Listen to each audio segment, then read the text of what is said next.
Hey guys, how you doing today? Think I'm doing okay. Give me 1 second. Come on, baby. Come on, baby. Ah, I lost. You guys don't buy into this, do you? It's probably the first lottery ticket I've bought in years. I don't buy these things for one reason. And I did today. Just because I kind of wanted to. I read something that I know. And I kind of wanted to show a little something. Excuse me while I back up here. These things are scratch and lose. The lotteries are an absolute ripoff. They are rigged. They are nothing but ways for your states to generate revenue. Do people win? Yeah. Yeah, there's some times where people win. I'm not saying like they don't give anything out. But when you look at in Florida, these things are supposed to go towards education budgets. But what happens is every time these lotteries add into our education budget, the state and even on federal levels, they cut education budgets. Says that the Florida lottery has contributed billions and billions to education. Then why, when my kid's at school, do I not only have to buy my own child's school supplies, which is kind of normal, but why do I have to buy community supplies? Because the schools don't have it in their budgets to be able to afford this.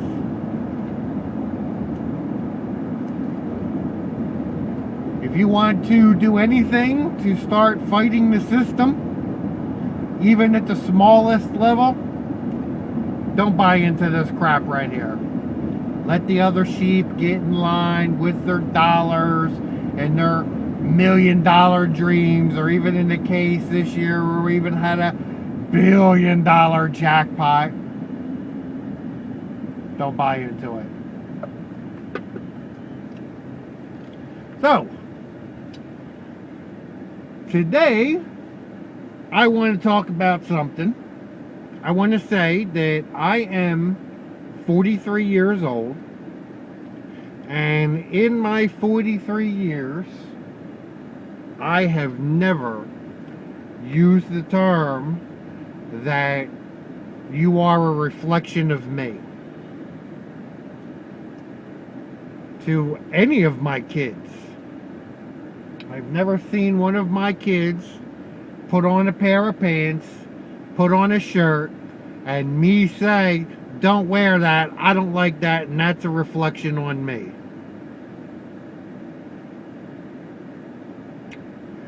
This was this was used on me a lot. Allow me to explain. When I was 7 years old is the time that my mother and my father split. Right around that time. And when they split, that meant that my mother had to enter into the workforce. So that left me, a 7-year-old hyperactive boy, in charge of getting himself up, getting himself ready, and making sure that I got to school. And even taking care of myself when I came home from school. Making my own snacks and things like that. Which, I'm not saying that most of that isn't something reasonable. Especially you guys from Generation X. Most of us at one time or another were latchkey kids, which you try and do something like that now and see how that works out for you. Me and my sister were left to our own devices from the time we woke up from school, for school, until my mom got home from work, and she had to take a couple buses and a train across the city. So, which meant she was out the door by 6 a.m. and she didn't get home until 6, 7 o'clock, sometimes 8 o'clock. I mean, there was like a snowstorm barreling down on us, or it was just for some reason an extra heavy rush hour or something. My mom might not get home until 8 o'clock at night. My grandmother and my aunt were absolutely worthless to my mother. They kind of, they really didn't have much to do with me anyway. But they also kind of took the stance of that my father was walking out on all of his responsibility, and they didn't want to pick up his slack. And yes, even then, without using the words, they knew my father was a narcissist. They may not have known what that meant, or may not have had the same meaning as what it does today, but they knew. They knew what my father was about, which kind of surprising that the way they kind of treat me now, or they don't treat me anyway now. They have absolutely nothing to do with me. But you would think that they would say, hey, you know what? I think Joey just got sick and tired of this shit. I mean, I don't care what he says. I think Joey just got sick and tired of this shit. But that didn't happen. And I know many of us have probably waited for something like that to happen. And as my old narcissistic Italian grandmother would say, don't put your hand on your ass waiting, it might grow there. So, here I was, a 7-year-old boy, trying to get myself up for school and get myself ready and brush my teeth and wash myself, and which all that really didn't catch on to me. And I don't know what the average age is that kids really catch on to things like that, especially boys. I think boys are a little different than girls. I think maybe I was a little immature in that aspect. Wasn't ready to take care of myself. So for me, it was really nothing to go to school with vertical stripes and on my shirt and horizontal stripes on my shorts, with blue shorts and a yellow shirt, and my hair stuck to my face because I didn't comb it, and maybe a little spaghetti sauce on my face because I didn't wash it. I caught on a little quicker once the kids started making fun of me. But that's how I kind of was. And that lasted a little bit. I think I would say by the time I was 10, 11 years old is, when I kind of started taking a preference in some of the clothes I wanted to wear. I remember over at the Kmart, they had this shirt. It was a blue shirt. It had red and white lettering across it. It said USA. And it was cut down the neck, and the sides were cut out. Man, this shirt said badass. If you wore this shirt, you were a badass. I wanted it. I was just, Mom, I gotta have it.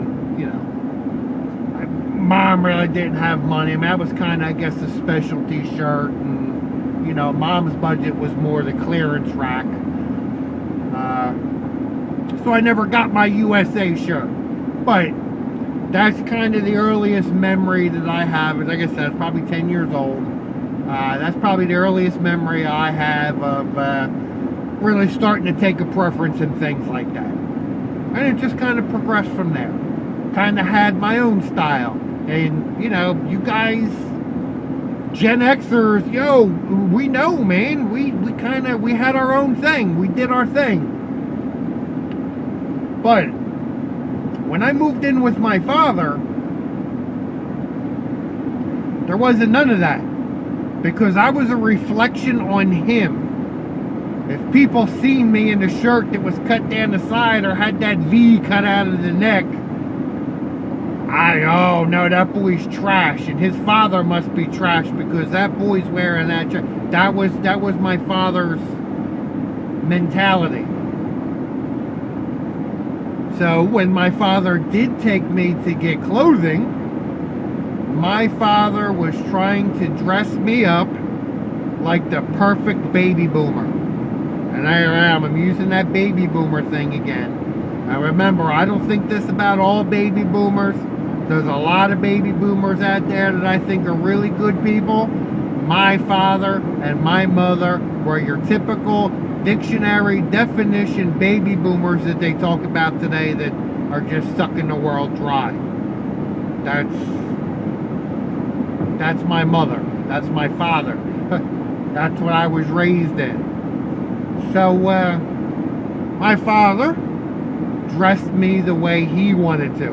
And I didn't like it. I mean, the kids didn't like it either. The other kids at school didn't like it either. That was just not my style. And of course, as I got older, and I could start to get some things on my own. I mean, I had my first job. I was still in Philadelphia, so I was probably 12, 13 years old. And I had a paper route delivering the Philadelphia Daily News. So with that, I could start to buy some of my own things. And I mean, even younger than that, when I lived in that house in Feltonville, which, you know, was 7 to 12 years old is the range of that house. And I'm talking probably 8, 9 years old. I had a little push lawnmower, and I would go out and I would cut the neighbor's grass. And mind you, I mean, we're not talking about a lawn. We're talking about a little patch of grass in front of your house. This is in the city. So, you know, I would charge people $2, $3, $4 to cut their grass, depending on if you wanted front and back done and all that. And, you know, I would usually go and blow my money over at the Sears arcade playing Pac-Man and eating chicken McNuggets from McDonald's and crap like that. So I was always kind of motivated to have my own money. I just wasn't always in a position to be able to get to a job. So, as I started getting older, getting into them teenage years, and my preference started becoming, you know, a pair of jeans with a concert t-shirt and a bandana in my hair or a hat on my head and things like that. That was always unacceptable for my father. And I kind of got into this a little bit with the hat scenario. God forbid I wanted to wear my hat. My hat was always taken off of my head, thrown on my room, flipped the bill so it would go flying off of my head. Why do you always wear that hat? You're gonna go bald, blah, blah, blah. It was just what I liked. So that whole freedom of expression thing to me was getting squelched. I mean, I'm talking about wearing the shirt that my father wanted me to wear until I got outside of the house. And by then I had my Metallica shirt stuffed in my jacket so that I could put it on when I left the house. I don't think any kid should have to do that. And if you are so worried about your reputation that you have to impose it onto your children, you're an asshole. Now, is it appropriate for me to wear a shirt with dead bodies on it in church? No, probably not. I think that there could be a little bit of a compromise there. If you've been raising your kids right, you know, they would be willing to compromise a little bit.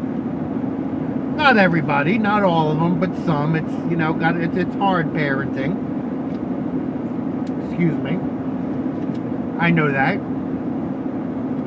But there was never no option for compromise ever. It is my way or the highway. You are a reflection of me.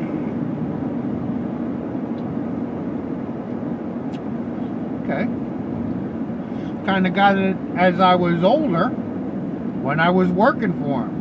I was 34, 35 years old. All the engineering. I was in the engineering department. I was the warehouse do-boy. That's the best way that I can put it. They called me the warehouse assistant manager.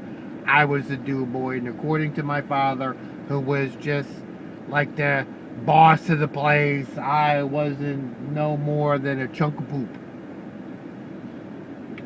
So all the engineers would stand out in front of the warehouse during break times, after lunch, in the morning before clock-in time.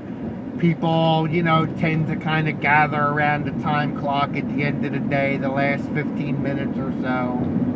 And, I would join these guys standing out in front of the warehouse, smoking away. That's what we did. We smoked, we drank our coffee, we got our day's work done, or we were on our breaks and all that. I was always told not to do that. Because when people see you, they associate you with me. But everybody, I don't care about anybody else. I care about you. That was kind of part of my demise working for him. And again, I don't remember if I ever told that story, and I will get into that, and I'm going to get into the whole narcissism in the workplace thing, because I'm in the cleaning business. I am a cleaning professional subcontractor. So I see narcissism firsthand. I see narcissism coming from people who technically aren't even narcissists. But I'll get into that at another time. I was a reflection of my father no matter what I did. And believe me, I was into the whole Gen X, hairband, heavy metal, ripped pants, ripped shirt, stocking cap on. That was what my peers did. And although I'm a different person today, I'm not a follow the herd kind of person. Back then, when you're a teenager, that stuff's kind of important. As a matter of fact, to some people who don't do that, they usually end up getting a little bit of bullying. And I've had my fair share of bullying. I'll get into that at another time. And I know I've said something a little bit about that. There were times where, I would decline to fight to defend myself because I was more scared of what my father was going to do to me because I was fighting. And you remember the story where, my father punched me in the face so hard, I went cold and I went to the police, and that's somewhere in my video lineup. You should, check them out if you so desire. I got knocked cold because I got suspended from school, and I was afraid to tell my father, and I just did kind of like I was skipping school, where I left the house like I was on my way to school, and I didn't have anywhere to go. I was suspended.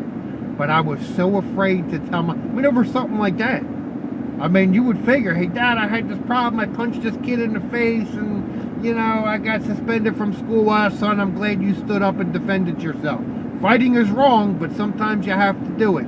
So you just make sure you don't leave this house while school is in session. You study this, and would have been perfectly acceptable. I want to see you write me a report on this chap, just something to keep me school oriented while I was serving my suspension. Not get punched in the face, because I was going to be home from school, and he was probably aggravated that I didn't tell him, but I was afraid because he punches me in the face.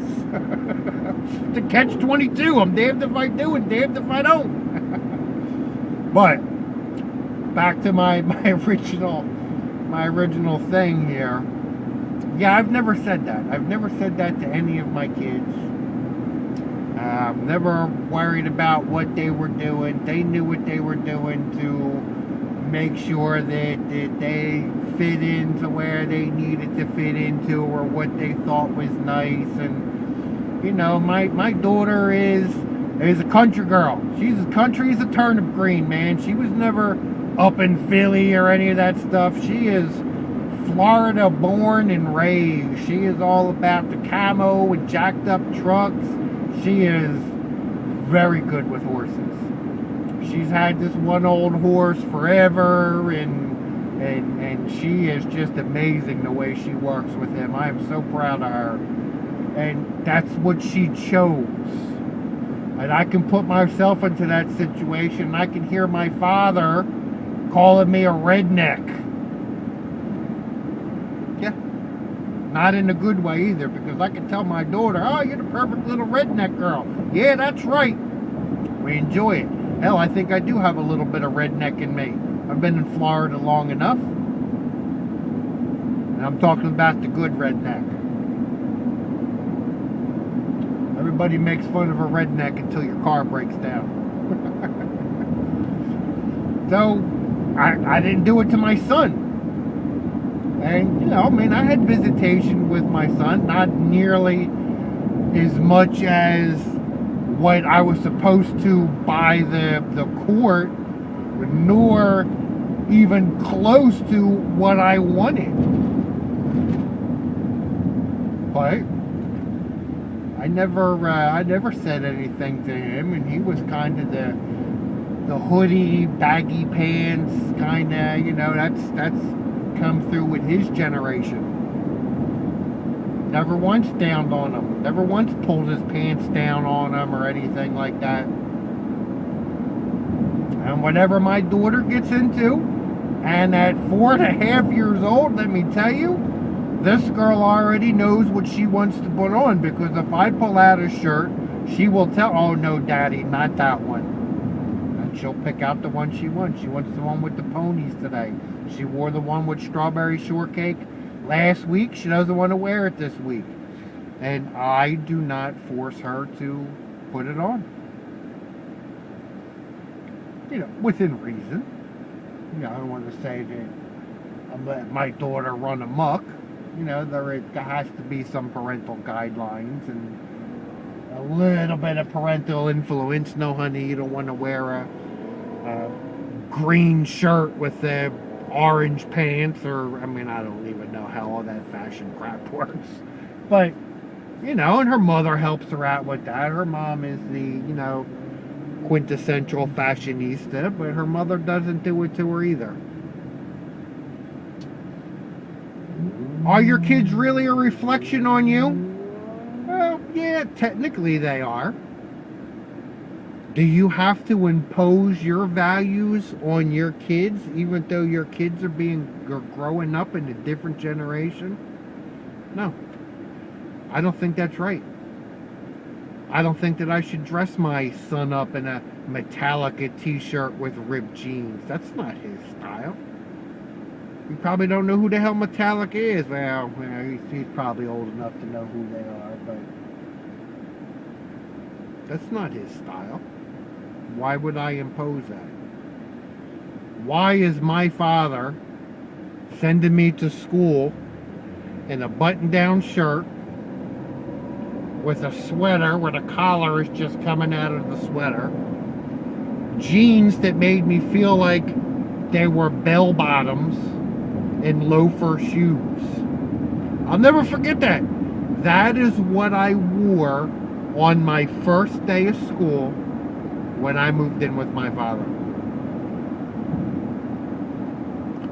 When he told me to get my clothes ready for school, I pulled out, you know, just a pair of jeans and a t-shirt. I probably couldn't tell you what it was just something that was comfortable. Oh, no, no, no, we're not doing that.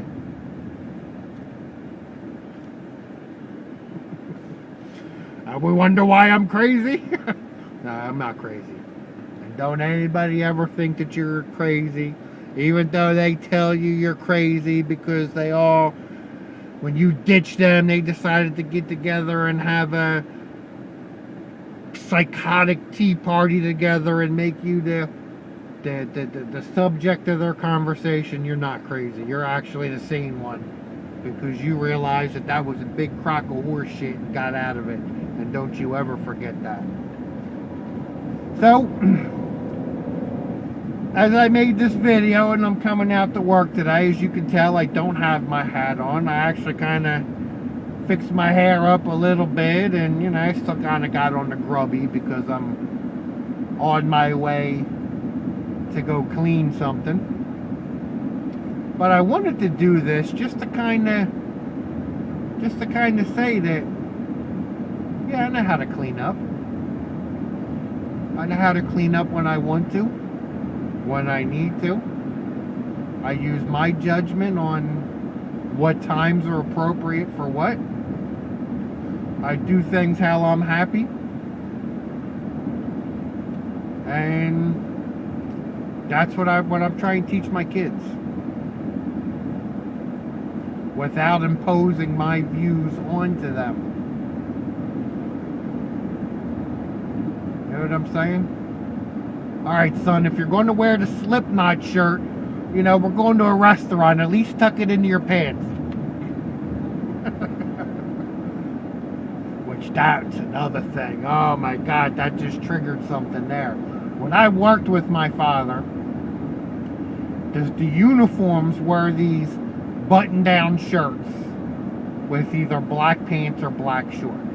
Now, mind you, I worked in the warehouse that was not air conditioning in Florida. So sometimes that warehouse was 120 degrees. At least I had the shorts to put on, but that button-down shirt was a little uncomfortable. And not only would it drive my father absolutely crazy if I had an undershirt on and I just left my shirt open to kind of cool myself off. That only happened once or twice. But God forbid my shirt, or anybody's shirt for that matter, came out of their pants. And we're not talking about the long shirt tail, we're talking about a short shirt tail. We're talking about maintenance guys. Guys that are bending over stuff and crawling underneath stuff to fix stuff and do warehouse type of stuff, all while trying to keep your shirt tails tucked into your pants, because that is what my father had imposed on people. We will look good at all times. Everybody hated it. And guess who got into the most trouble over it? So, I'm pulling into my first building. I think this video is probably long enough. You know, maybe people might not want to stick it out. They might get halfway through this and, you know, this guy talks too much. That's okay, people. That's okay. So, I do appreciate anybody that stuck this out with me. And, you know, I mean, I'm going to say this, that, you know, if anyone that's coming on and leaving comments and on there, and that I see that you have your own page, with your permission, of course, I'll probably want to put your link into one of my video comment box. This way it'll help people find you. You know, getting these things going, sometimes it is a little bit slow, and sometimes it's discouraging, especially with some of the things that we've gone through. And I posted a video earlier about, you know, how that makes people feel sometimes, even if they're not worried about really who's liking what or who's viewing what. But as people that have been through that kind of abuse, it does still play in your head that you might think something is wrong with you. That happens, but these things are slow going. So I would like to put your pages into my links, and You know, if you don't mind, you know, maybe stick mine, one of yours there, and, you know, we'll try and work off of each other a little bit. If that's acceptable for you, or, you know, maybe you might not want yours to get out and all. So, regardless, thank you very much for everything. I appreciate you.